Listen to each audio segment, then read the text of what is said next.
books. So I've been a Jane Austen fangirl since I was about 15, I want to say.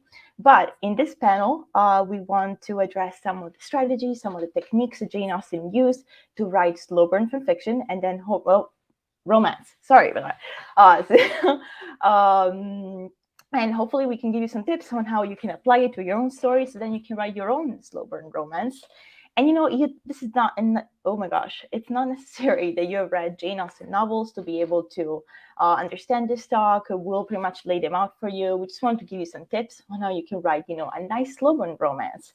And these are not just restricted to writing historical fics.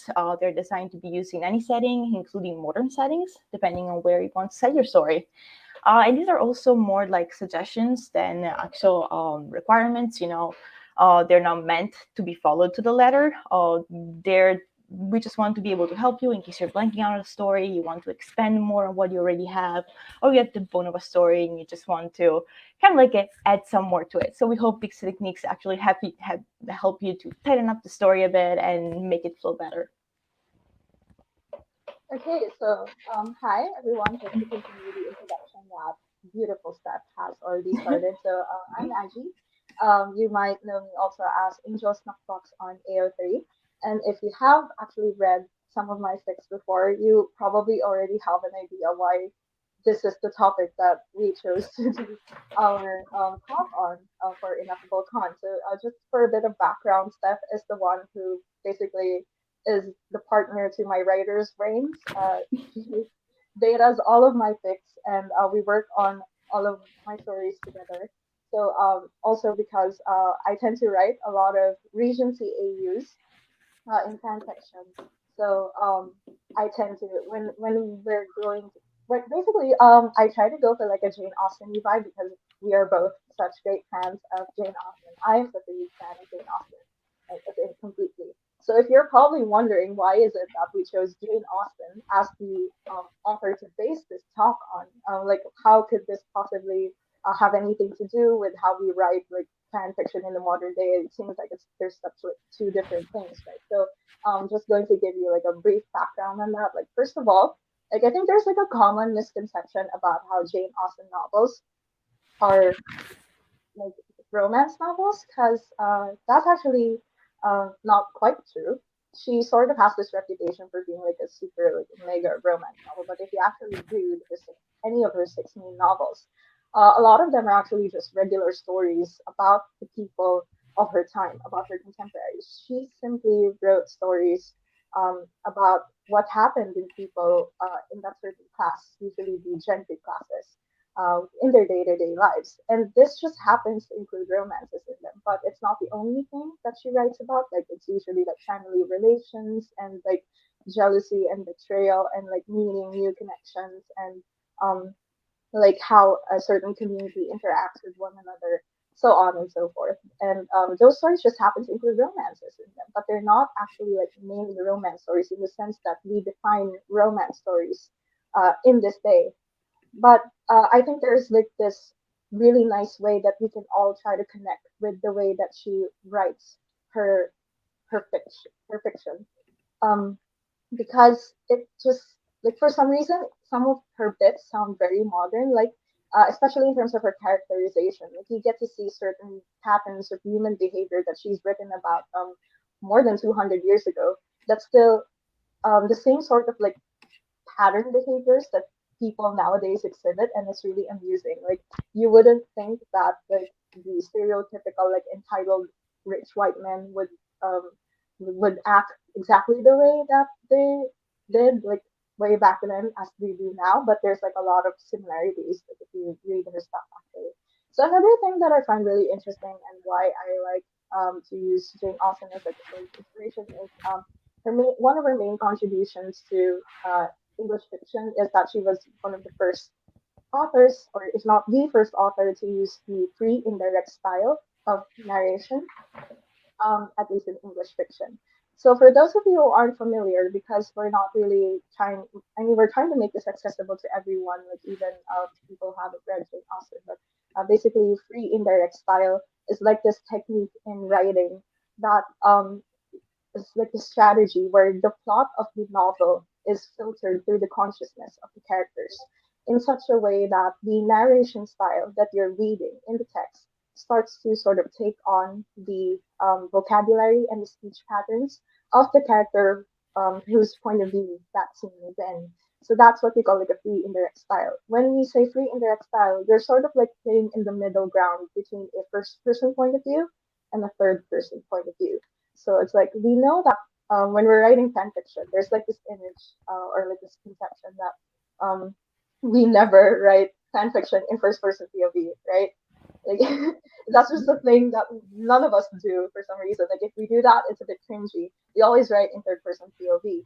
But the thing is, you there's pros and cons to both, right? Like if you're doing first person POV, you're able to get into the thoughts of the POV character, like much more intimately. You get to know what they're really thinking about, what they're feeling, and just but you're restricted to whatever that character is experiencing and is seeing. Like you can't go beyond that. And if you're going to do third person POV, like for example, if you're an omniscient narrator or an omniscient author, you do get to see that like a bird's eye view of things, but you can't really delve deep into any particular character's minds, right? Like there's this pros and cons thing. So, but if you're using free indirect style, you sort of get the benefits of both. Like you're still telling the story in third person POV, but there's like a seamless transition. Like you're seamlessly flipping in and out of the consciousness of your characters, and you can jump from one character to another. And this style is actually really commonly used by fan fiction authors nowadays. Like I notice it all the time now that I know what I'm looking for. It's very interesting. Like we tend to, like we as scriptwriters, like you and me and people watching this, like we tend to try to make our narration style a bit similar to is in the point, whoever is taking over the point of view in that certain scene, right? Like we would use words like that we ourselves wouldn't really use. That's actually a technique that was originated by Jane Austen. And I do think that one of the reasons why a lot of modern readers sort of find it hard to connect to classical books is because a lot of the classical books were not written in this style. It's just Jane Austen who was doing it at the time and not a lot of others. So it's like this you're reading this story, this entire novel, and the author is just telling you what is happening. And it feels like the point of view character or the protagonist is a bit distant because you're not actually inside that character's head. It feels like there's like a wall between you and that character. So it's a really nice technique that is actually used, like elements of it is still being used in modern fiction even today. So yeah, what makes Jane Austen's romance tales moving, at least to my perspective, is her deep understanding of the human character, which is really what romance writing sort of boils down to. If you think about it, like you want to understand human behavior, you want to understand um, the fears and misbeliefs of your characters, of your point of view characters, understand what their goals are, and then you build the romance arc from there. So you're essentially just trying to especially with slow burn fiction, you're essentially trying to make a story out of ordinary things and then try to make them seem extraordinary. And you know what? That actually happens to be something that Jane Austen excels at. Like she's very much known for writing about ordinary things and making them sound like really interesting, because she notices like so many little things that usually elude the usual everyday person. So just to clarify, for the purposes of this talk, when we're talking about slow burn, we're not really assigning like a specific word count threshold for that. Um, because I think for me personally, and I've also asked like, some of my fellow writer friends, when you're constructing a slow burn is really more about like building up that tension and you're dragging it out for as long as it would go until it reaches a breaking point. And then during that breaking point is when your circumstances start to resolve themselves and the characters start to realize things, yada, yada, yada. You have the nice love confession and then sort of like falls from there like into the happy ending. So yeah, we're doing three main points for this talk. Steph, I think you can introduce the first one. Yeah, so the main point that you want to address is the use of smaller scenes to achieve two main points: foreshadow plot and reveal traits about characters. So Jane Austen achieves this mainly by using dances and balls. So we know there are a lot of dances, there are a lot of balls in Jane Austen's story. They can be a great way for the main character to interact with the love interest or with other characters, but they also serve the function of revealing traits about the characters before said traits are revealed later in the storyline. So these situations can be a trial on how the story will go later on. They reveal something about the characters that we may not know yet, but will show up in the story later on. And a hint of this can be found, the hint of using a dance to show off overall dynamic can be found in Pride and Prejudice when Jane Austen says to be fond of dancing was a certain step towards falling in love. Right. So I don't think I can stress this enough. Like there's actually a very huge um, role that dancing and balls play in Jane Austen novels. Usually, Jane Austen uses dances and balls as like smaller scenes set near at or near the beginning of the story that will actually set up like a larger um, thing that will happen later on in the story. And just to emphasize how important dances are in Jane Austen, there's actually like an entire book which I have helped really like written notes on because I really study very hard. So there's like a book that's just about dance with Jane Austen. It's all about like how dances are utilized in Jane Austen novels. Um, it doesn't really seem like at first like it doesn't seem like a big thing, but as we mentioned before, Jane Austen usually makes these scenes perform two things. The first one is to foreshadow plot, like in the sense that she uses these smaller scenes to sort of simulate a larger thing that will happen later on in the story. And number two, she uses it to reveal character. This is especially important in her books like Pride and Prejudice and Emma, which deal with like an ensemble cast. Like there's so many different characters, not just the main and the hero that you need to keep track of. And in balls and parties, usually like they all come together and they all sort of do their own thing. And what they're doing at that certain moment and how they react to things reveals something about their character.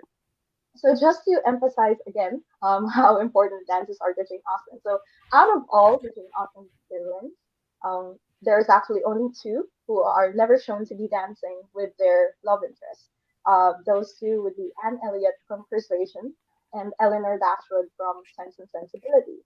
All the others were shown scenes dancing with their love interest because in Regency settings, usually dances are very important social events where you get to meet like prospective marriage partners. Like it's basically that's one of the rare moments that they'll get to like flirt and stuff. So it plays a huge role in the book. But even in the case of Anne Elliot and Eleanor Dashwood, where they're never shown to be dancing, it still serves a certain purpose. Like for example, Anne Elliot from Persuasion. In case you're not familiar with the plot of Persuasion, I mean, I really recommend that you read it because it's a favorite of mine. It's favorite of Steph. It's so good. It's just my, along with Emma, it's my most favorite Jane Austen novel. So Anne Elliot, the story of Persuasion is that she did already meet her the love of her life, Captain Wentworth, when she was young. They got engaged, but Anne Elliot's family didn't approve of Wentworth, so their engagement was broken off. And then Wentworth goes into the Navy and then comes back like 8 years later as a rich captain. And so Anne Elliot doesn't dance anymore because she isn't looking for. It shows that she isn't looking for a prospective partner anymore because she already met that someone and it just wasn't meant to be, and she gave up on it already. She sort of like views herself already as a spinster, even though she's not even like 30 years old yet in the novel. So it serves something to reveal something about her character. In the case of Eleanor Dashwood, it the choice not to get her to dance serves the purpose of that is to sort of contrast her character with the character of her sister Marianne Dashwood, who is more flirtatious and less repressed, and like she really lets go of her feelings, and she to, to the point of recklessness sometimes. And even the dances that she has with John Willoughby sort of foreshadow the tragic things that will happen to them later on in the novel, something like that. But so I'm not going to focus on that example. The thing that I actually want to focus on for this example is actually in Pride and Prejudice, which I'm hoping that is a scene that will be most likely be familiar with a lot of us because Pride and Prejudice is like the most popular Jane Austen story ever. So there's a scene in Pride and Prejudice which is detailed in the novel, and was also in the BBC 1995 adaptation, the miniseries, one with 6 episodes. That's so good. There's this scene that's set near the beginning of Pride and Prejudice that takes place in the Lucas's lodge. And so Sir William Lucas, Charlotte's dad, is the host of this party. And then, so there's like a dinner party, and then people start to go like, okay, we want to dance, someone play music. So, of course, the younger ones are starting to like pick out their partners, like dancing, something like that. So, Sir William Lucas, as the host in this case, according to Regency customs, one of his roles as the host is to make sure that everyone is partnered off in the dance. So he sees that Elizabeth doesn't have a partner, Darcy doesn't have a partner, so of course, like Sir William Lucas is basically us. Like, I need to match these two up, right? Like that's what's going on in his mind. So he kind of settles up next to Darcy, and he says something like, "Oh, don't you think this is nice? Like, look at all the people like happily dancing, something like that." And then Darcy, again, like remember that this is like near the beginning of the novel. Like you know what he does. Like he's still so like rude and standoffish in this case. Like he said, "Oh, but any savage can dance," which is like so. It just goes like that, right? Like, any savage can dance, and it's just so rude. And of course, Elizabeth overhears, and Elizabeth at this stage already has formed like a bad impression of Darcy from like a previous ball, like first ball where they first meet him. And then so she's already formed her bad impression of him, and then this just sort of solidified it for her even more. So of course, like Elizabeth doesn't like what she hears, but what Sir William Lucas does, and this like is actually like detailed really well in the book itself. Like, Jane Austen really chooses to focus on it. Sir William Lucas takes Elizabeth's hand, and he tries to hand it to Darcy, and Darcy is not actually unwilling to take it because he's at this point he's starting to become interested in Elizabeth. But before Darcy can take hold of her hand, Elizabeth retracts it. She just retracts her hand, and she's like, "No, I'm not going to do this." So the dance doesn't happen in this point. So this scene is it doesn't seem very significant, but it actually foreshadows Darcy's disastrous first proposal, which occurs halfway through the novel. Like we know in Pride and Prejudice, it takes 2 times for Darcy to propose before they actually get to their happy ending. Because you know the first proposal goes disastrously. Like Darcy's still so rude, so standoffish. She's like, you should be grateful that I'm proposing to you. Do you expect me to rejoice in the inferiority of your circumstances? So on and so forth. So literally, we as the readers feel that Elizabeth's reaction to Darcy's first proposal makes sense, even like on the subconscious level, because her reaction to that has actually already been set up earlier on, um, earlier on, earlier on in the novel. Okay, it already happened. Like literally, Darcy was trying to ask for her hand, and she retracts her hand. So like it makes sense. So there's like a smaller scene that you set up, and then there's like it sort of foreshadows a larger thing that will happen later on. And I think that's actually something that you can use. You can use if you're building up a slow burn romance and you want to drag it on. You want to try to set up like a smaller scene. It doesn't have to be a ball, of course, because you know that's, those things aren't really the norm for us anymore in the day and age. But you try to set up like a smaller scene, and then you build that up and make the characters react in a way that is similar to how they will react later on in a larger point in the story. And like in the reader's mind, it'll make sense. And I think another thing that that has been foreshadowed with Elizabeth's reaction to Darcy's first proposal is when Mr. Collins proposes to Elizabeth, and Mr. Collins was like, "Okay, you marry me," and then Elizabeth was like, "I don't want to marry you because the Collins is a big joke, right? Like he's a huge joke character in Pride and Prejudice." But and then Collins says something like, "I understand that it's the usual customs of elegant females to reject a man on the first application." And then Elizabeth is like, "I'm not the sort of female to play with the feelings of a man." But like this actually foreshadows something else about how she will react to Darcy, because she says that she's not the sort of female to reject a man on the first application, but that's exactly what she does to Darcy later on. She rejects Darcy's first application but accepts the second one. So Darcy has to make that. In a way, Collins was actually right, but of course that it's not supposed to be him that's supposed to propose again. It's supposed to be Darcy. Oh, okay, give up, please. So yeah, yeah. Sorry, oh gosh, I really went on with that one. Yeah, so There's a lot to after say about this. Darcy, All yeah, right, so The second Point number point, two. right. So the second point that we want to discuss is the power of expectation versus reality, which works really well for slow burn rom-coms, romance stories. So Jane Austen does this really well. She does this mainly by using delusional protagonists. So it enhances the contrast between the things that the protagonists expect would happen versus what actually happens. So examples of this can be Catherine Morland in Northanger Abbey, or a really good one is Emma Woodhouse in Emma, because we know Emma is very sure of herself. She is sure that she's right about everything. She goes around telling people, people are fools. I know exactly what's happening. And then turns out that pretty much all of her beliefs were wrong. So there's a big contrast between what is said in the text by Emma and by other characters in other novels, and what actually happens or is about to happen. So Jane Austen uses this to kind of bring the story along and create this nice contrast. So then you're surprised when the event actually takes a different turn.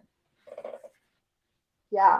And then there's actually an example of this, right, with the first line in Mm-hmm. Pride and Prejudice. It's so if I think a lot of us are familiar with the very opening first line of Pride and Prejudice, because basically see it referenced anywhere, even in pieces of media that has nothing to do with Jane Austen. So it is a truth. So like how Pride and Prejudice begins. It is a truth universally acknowledged that a single man in possession of a good fortune must be in want of a wife. So this is actually a really good example of how Jane Austen's irony and wit sort of shine through her narration. Like there's nothing much going on, but it's in the magic is in the words which she chooses herself. So um, the thing is, usually when people try to put this quote into memes or like use it in other stuff, it is a truth universally acknowledged, and then they follow it up with a statement that is actually true because the first part says a truth universally acknowledged, right? But that's not actually how Jane Austen used it originally in Pride and Prejudice. So let's parse out the words again. It is a truth universally acknowledged that a single man in possession of a good fortune must be in want of a wife. We all know that's not actually true, right? She's just like showing like the irony through her words. Like what's written in the text is actually different from what is actually happening. And this is a really good technique that I personally like to rely on when I'm trying to write romantic comedies because a lot of my books are actually romantic comedies. That's sort of like my favorite thing to write. Um, you want to build like a contrast in between the what is written in the text and what is actually happening or what is about to happen in your story. And one way that you can try to do that is to figure out what your characters or your protagonists' misbeliefs are. Like, what are the things that they're confused about? What are the things that are hidden from them? What are their delusions? What are the things that they believe? That's where expectations versus reality will sort of like take its place. So, for example, in Emma, so this is a very good example, actually, because if you read the entire novel of Emma Woodhouse is like this protagonist. Basically, she's deluded herself into thinking that she's always right, that she understands human behavior to an exact T, and she thinks she's always one step ahead of everyone around her, and she's basically thinks that she's the cleverest person in every room that she walks in. So Emma has like a lot of these delusions about herself. She has a lot of expectations about what will happen. She tries to match make her friends and then it kind of blows up in her face a bit when it's revealed that she's actually wrong. And there's actually another character in the novel who she thinks that knows nothing, who's actually been one step ahead of everyone else, including her, and it sort of just blows up in her face and it's just so good. And Emma is like the best example, one of the best examples of Jane Austen's comedies. I think like I think the funniest would be of her works would be Emma in Pride and Prejudice, but she wrote Pride and Prejudice when she was a bit young. It's one of the first ones that she wrote, while whereas she wrote Emma when she was a bit more mature already as a writer, and it really showed through like the sparkle of her narration style in the novel. So there's like this part in Emma, we know that occurs near the beginning of the novel that where she's trying to matchmake Elton with her friend, the Elton the vicar with her friend Harriet. She thinks they'd make a cute couple, and she tries to set them up. But Elton is actually interested in Emma, right? And she completely just doesn't see that, but it's really obvious to us, the readers. There's like this scene when another character, John Knightley, tells her that, hey, I think Elton is into you. Like, are you sure he isn't courting you? Because that's basically what I'm seeing here. And then Emma like laughs it off, like, oh, you're so ridiculous, John Knightley. Like, like, oh, you poor thing. You have no understanding at all of the human character. And then the narration style of Jane Austen from the actual book goes something like, she walked on, amusing herself in the consideration of the blunders which often arise from a partial knowledge of circumstances, of the mistakes which people of high pretensions to judgment are forever falling to. So this is another example of how what's written in the text of the novel is different from what's actually happening in real life. So am I sort of laughing about how John Knightley is coming up to the wrong conclusions because he's suffering, because people are always suffering from a partial knowledge of circumstances. But it's irony, right? It's not actually what's happening here, but Emma, it's actually Emma who's suffering from a partial knowledge of circumstances. There are a lot of things happening around her that she's not aware of, but she thinks she has it all figured out. And this is what leads to blunders. And this is another thing that you can utilize when you're writing your own slow burn rom-coms. Like your characters, all of them, each one of them, have only a partial knowledge of circumstances, and you shouldn't. You, as the author, who knows everything that's going on, hopefully, um, you don't have to be afraid to play into their delusions or their misbeliefs, and you can actually like heighten them or exaggerate them, and you often like uh it'll result into like really nice comedic effects if you try to really heighten that up a bit. So another thing that I like to I noticed that a lot of fan fiction authors like to do is to utilize blunders, like embarrassing moments, mortifying moments, especially with the domestics, like middle is really life giving Aziraphale and or Crowley, like a bunch of mortifying moments. It- like for readers to laugh about, and Jane Austen sort of does that thing too. So blunders, the use of blunders in Jane Austen novels serves three purposes. My note cards are adorable. I can't believe I that. love your note cards. Everybody love her note cards. They are amazing. To all the love. um, blunders in Jane Austen novels actually serve three purposes, and I think it would really help if we, as fanfic authors, also um, try to make use of blunders as one of these three ways, or like in combination or something. So the first one, and so Emma, actually, the novel is basically just a novel filled with blunders. There's like so many blunders going on. The word blunder itself actually is repeated 15 times in the novel. So the first one that Jane Austen um, uses blunders for is to embarrass or mortify. Like that's sort of like how basically what it is. It's something that mortifies your character. Because it's not just an error that they commit, it's also an error that another person in the novel has noticed. So it's something that's embarrassing or mortifying for them. But in the same way, it can actually also reveal their true feelings about something, or like something that's previously hidden um, from your readers or something like that. They can end up blurting out things that they wouldn't have said otherwise because of their mortification. It can also be a way to reveal a certain character trait, right? Like reveal something about the character. So it's sort of like a way to truly knowing a person, how they will react to a blunder, or like it could be like they have this certain character trait, and that's why this blunder occurred, something like that. So like it all connects to how you've characterized them at the beginning of the story or during the plotting stages of your story. It's not like a blunder that's just for the sake of you want a blunder in there, and it's not really, you want to like connect it with the more skeletal elements of your fic or of your story. And I think my personal favorite, the third one, is actually the pleasing blunder. So there's like a heart there. Um, so a pleasing blunder is like a foolish mistake, an instance of clumsiness, which actually leads to something unexpectedly good. Like there's something that opens up the feelings, the true feelings of your characters. And in some ways, it can actually work better, even better than a planned compliment than if they had planned it out. So because usually, like in love confessions, that just sort of spring out from embarrassing moments, like, right? Like it's really nice for rom coms and romantics. So yeah, that's how Jane Austen uses blunders and expectations versus reality for rom coms. And then the third main point that you wanted to address is other right and wrong ways to confess. So we know there are a lot of proposals in Jane Austen. Some of them are really good and they have positive effect, like Darcy's proposal, the second one, or Wentworth's proposal. Others do not go as well. For example, with the one from Mr. Anton or Mr. Collins. I have my own opinion of Mr. Collins.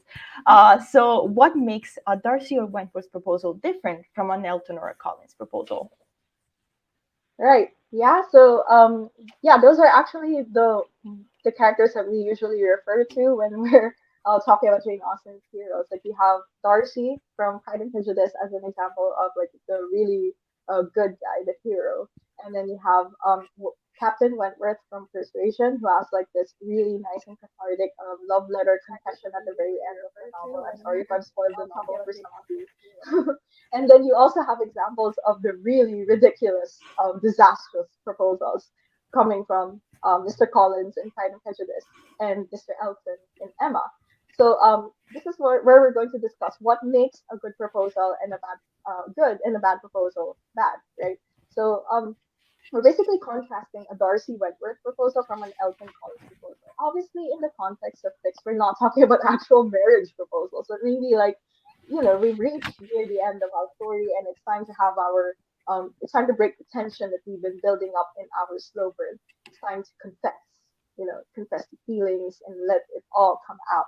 So how are we going to be able to break that tension in a way that feels satisfying to the reader? So we can look at these examples. I think the main thing or the main difference that I can find with a Darcy Wentworth proposal and an Elton Collins proposal is that Darcy and Wentworth lay their hearts bare as they're making their love confession, right? Like they're confessing to the heroines of the novel, but they're also at the same time they're also fully aware that there's a real possibility that they'll get rejected. Like there's this there's just this nice little thing or like an added flavor that's added into the story when you know that there's a possibility, even if the reader knows that it's leading to a happy ending and that the feelings are reciprocated, they'll still be able to feel like this possibility that the hero will get rejected or someone will get rejected, right? Like it sort of like drags that tension just for a little bit longer and sort of drags it up, heightens it up before you break it finally into the nice, satisfying resolution. So Darcy and Wentworth make their confession fully aware that there's possibility they'll be rejected, as opposed to a character who already knows or is already assured that their suit will be accepted. The first one is just a bit more like appealing to the reader, right? Like, and if you plan out this any sort of reason why that character, the confessing character, might think that they'll be rejected, that can actually help to drag your slow burn like just a little bit longer if you try to make the circumstances or set up the circumstances for that in earlier points in your story. So Darcy's confession is pretty much straightforward. He appears in front of Elizabeth and he lays out his feelings. And the way he says it is like really nice. He says, if your feelings are still what they were last April, tell me so at once. One word from you will silence me on this forever. But my feelings have not changed. So he gives Elizabeth like a chance to address him back. But in a way, like one word from you will silence me on this forever. Like he opens himself up to rejection. He shows himself as a vulnerable character, and that's what makes it really stand out from his first time confessing to Elizabeth, where he was like really standoffish and really rude in that one, really entitled. And with Wentworth from Persuasion, um, he sort of did the same thing, only he's hiding behind the protection of a discreet letter, which he writes to Anne Elliot, the heroine, and then leaves on that desk for her to read. And basically, he does this thing where he gives Anne the chance to pretend that his confession never happened if she never wanted to actually hear it in the first place, right? So that's why he's trying to hide behind um, the sincerity of his letter. So something like I offer myself to you with a heart even more your own than when you first broke it 8.5 years ago, and it's just so heartbreaking. A word, a look from you, from Anne, will be enough to decide whether I enter your father's house this evening or never. So it's really dramatic, right? But The idea behind that is that he's putting himself there, he's making himself vulnerable, he's aware there's a justifiable reason for Anne to reject him, um, but he goes for it anyway, and that's what makes the ending where it's revealed that Anne actually reciprocates his feelings and they reunite, finally reunite at the end of the novel. That's what makes it really satisfying. So yeah, those are the right and wrong, the right ways to confess. Be a Darcy and Wentworth. Don't be an Elton and Collins, because Elton and Collins were so sure that they would be accepted. That's the main difference between writing a good and a bad confession. So that's it, actually. Hang on. Yeah. Aren't you forgetting someone? Who am I forgetting? I mean, You Karen are covered all. forgetting. There's someone that you didn't mention, and you didn't mention Mr. Knightley. Mainly because I believe his proposal is not as showy as his proposals were. It didn't even mean to be a proposal at the end. I think the Mr. Knightley is a great example of how to kind of like show your love without talking about it, without words. He didn't even mean to propose to Emma when he actually did. He was just there for her, which is what he does throughout the entire story. He's her friend. He's her confidant. He makes sure to. They make sure that Emma is happy. He stays by her side, and even in the end, he didn't even mean to propose. He was there just to comfort her after like everything had fallen down. She realized she was pretty much wrong about everything. He was just there to help her out. Like he didn't even mean to confess, and then he slipped out. And I love how he slips out in a very natural way because that's also how Oh Knightley God, loves her for the entire thing. Yeah, he loves her in a very natural way. It's not he doesn't ask for anything. He's just always there for her. He doesn't always know how to put it into words, and he does say, if I loved you less, I might be able to talk about it more. Which, oh wow, I know the that Lord. quote.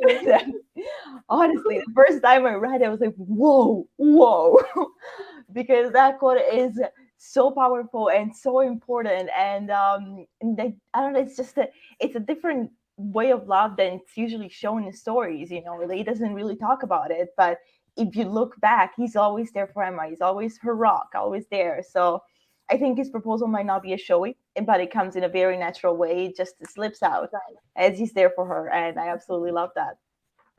Yeah. Like as you mentioned, like Knightley is a pretty good example of like if we want to write a character who's like more of a silent lover type, which I think at least in my case, I tend to write a zero fail as like that in a lot of my fan fiction. He's more Very of the silent lover type that he doesn't really say a lot, like even in canon, totally, but you know that the love is there. It's why I tend to see a lot of similarities between Mr. Knightley and Aziraphale actually. So that's actually a really good point. If I loved you less, I might be able to talk about it more. It's just gosh, it's really good, right? It's so romantic. Actually, I think I just came to a realization just right now, like while I was listening to you, like on the topic of blunders and how we mentioned before that Emma is basically like a novel that's just about one blunder after another, right? When you mentioned that Knightley's confession was something that just sort of blurts he just blurts it out like he wasn't planned didn't plan to propose, it just comes out and he was just there to comfort Emma. That's actually an example of a pleasing blunder, I think. One example of a pleasing blunder. It Yeah, is, like yeah. he didn't mean for it to happen, it just sort of happened and it leads to something really good. And in a way it kind of goes much better than if he had like planned out a proposal for Emma beforehand before showing himself to her. um, so yeah, wow, yeah. Basically, like the novel just really um repeats its own themes, which is really nice. By the way, that's like another thing that I like to do when I'm crafting a slow burn romances in fiction. Like I try to set like certain themes and then make sure that the theme kind of repeats in some way throughout the story. Mhm. But I mean, I don't know if it's coming through, if I'm doing it effectively, but I try. And It I is. just really enjoy the process of crafting slow burns and romances in science fiction. Yeah, so thank you. That's actually our three main points. Wow. Okay, Yeah. so right now we are going to be opening up our talk to questions. So if you have any questions, you can send them to us on the Q&A tab.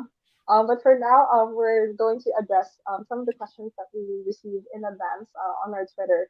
So Yeah, Steph, this first one actually is very interesting, and I really like to hear your thoughts on this. So this is from Mary4513 on Twitter. How do you decide the timeline, like decades or a few years or a couple of years, in a slow burn romance? And there are so many different tropes and situations, like enemies to friends and so on. How do you figure out what you want for your characters and what will be most suitable for them? I'd like to hear your thoughts on this. Which I think you're Yeah, very familiar with the writing process. that is a good question, actually. I feel like there isn't just one way to do it. Probably like each Yeah, writer has exactly. their own way, and it's very Yeah, unique. And like just the fact that one uses one way doesn't mean that others don't work. What I personally do, I focus on the characters first, because the characters are the ones that are gonna have to live through the story, and I think the story should make sense for the characters. So I first try to come up with characterizations for the characters, with motivations for them, so that I know where I want them to end up at the end of the story. And then I think I try to set some fixed points. So I think some points along their journey. So once I decide which journey they're going to go on, I set some points that will have to happen. They could be events or they can be realizations or something like that.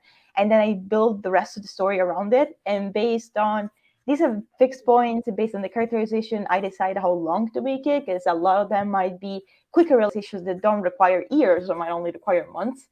And then I go off of that, I think. What yeah. do you do instead? I mean, yeah, that makes perfect sense. For me personally, I think it's like I look at the character traits of Aziraphale and Crowley because I'm sorry, I don't really tend to write about other couples in good omens. I know my OTP and I stick to that. I tend to view their character traits as like being served on a certain pattern. Like there's one character trait here, one character trait here, another one there, and then I view them as like little bits and pieces, and I try to decide which ones I want to emphasize in a certain AU or in a certain story. Which one I think would make for an interesting story, given that this is the setting, this is the premise of the fic, and so on. So there's like some stories where I like to heighten Aziraphale's like introvertedness or like his anxiety when faced with superiors. There are certain stories where I like to highlight other traits that he has, like his frankness, like his ability to like foresee like or process things based on his intuition and his intelligence, which I see a lot of in canon Aziraphale. Yeah, so it basically depends, and it's the same with Crowley because I really don't believe that you should stick to just one characterization for all of your stories. I mean, I like to challenge myself personally as a writer by creating like different versions of them in the different stories that I write. But yeah, so many different tropes and situations. That's basically how I do it. And there's also times that I start from the trope itself, like oh, I think I want to write a getting back together story. I think I want to write a friends with benefits story. Like right now, I have a whip that's like a best friends to lovers story. So sometimes I just start from there and then try to pick out the character traits from that platter, the aforementioned platter, from there and build it up from there. So yeah, another question that we received from Twitter. If you were, gosh, this made me laugh.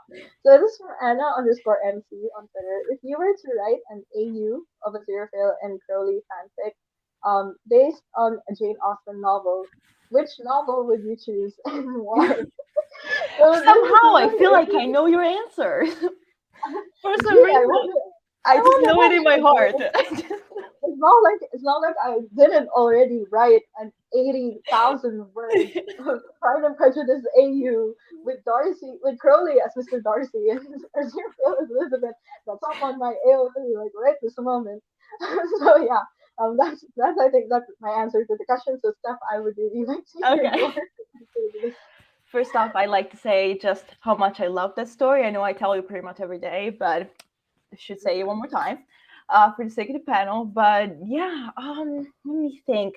Pride and Prejudice is definitely a really good choice, but I think probably I would go with Persuasion, just because I think the pining in it, and like the distance between the characters before they're able to be reunited, represents really well the journey that Crowley and Zero have to go on, especially because they cannot be together all the time.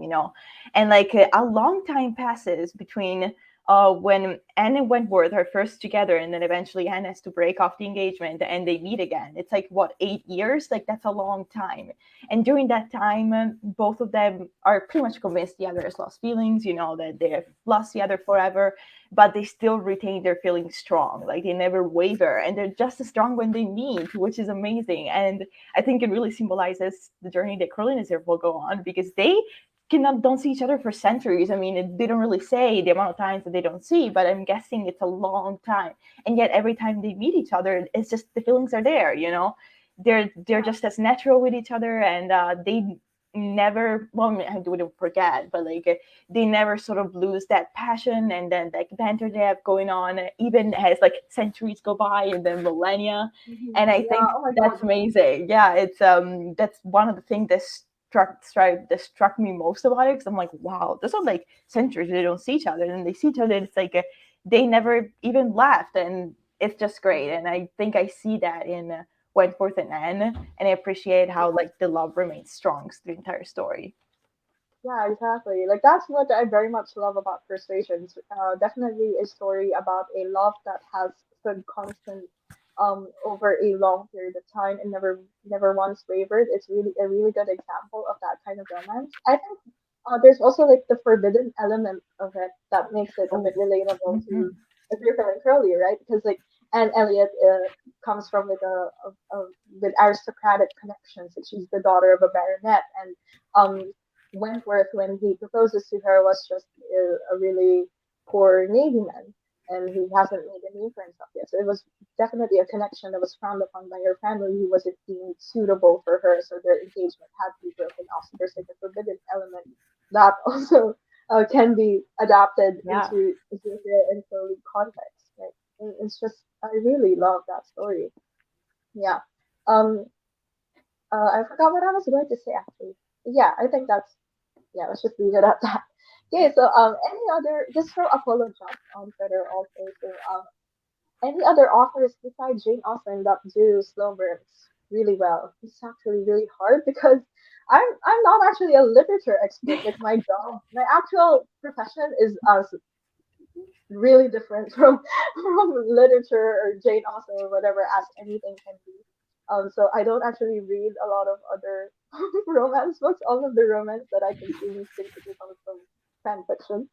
But I think you have an answer to this.